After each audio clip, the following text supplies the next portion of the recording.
नमस्कार पाहुण्यांनो, आज मी आलो आहे लोअर परेलची महाराजा भोग थाली खायला. इथला ॲम्बियन्स खूप जबरदस्त आहे.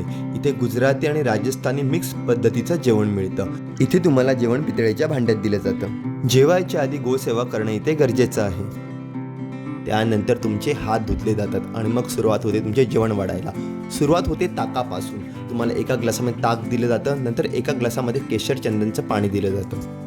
नंतर मग वाढली जाते काकडीची कोशिंबीर, लिंबू, हिरवी चटणी, लाल चटणी, लोणचं आणि शेजवान चटणी. त्यानंतर चवीला मिरचीचा ठेचा आणि कांदा दिला जातो.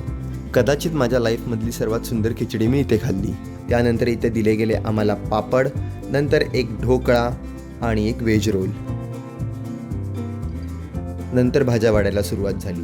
पहिलीच भाजी वाढली ह्यांनी तोंडलीची, नंतर होती पनीर भाजी, त्यानंतर आम्हाला दिली गेली बटाट्याची भाजी, नंतर दिला राजमा, नंतर डाळ, त्यानंतर तिखट कढी, त्यानंतर गोड कढी आणि त्यानंतर गोड गुजराती डाळ, त्यानंतर रोटी, पुरी आणि मटरचं स्टफिंग टाकलेला पराठा.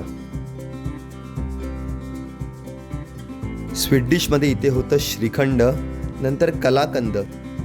मग आम्हाला देण्यात आला प्लेन भात, दाल खिचडी आणि पुलाव राईस. आणि मग सगळ्यात शेवटी इकडची फेमस स्वीट डिश ती म्हणजे घेवर. जर तुम्हाला जिभेचे चोचले पुरवायचे असतील तर एकदा तरी ही महाराजा भोग थाली नक्की ट्राय करा.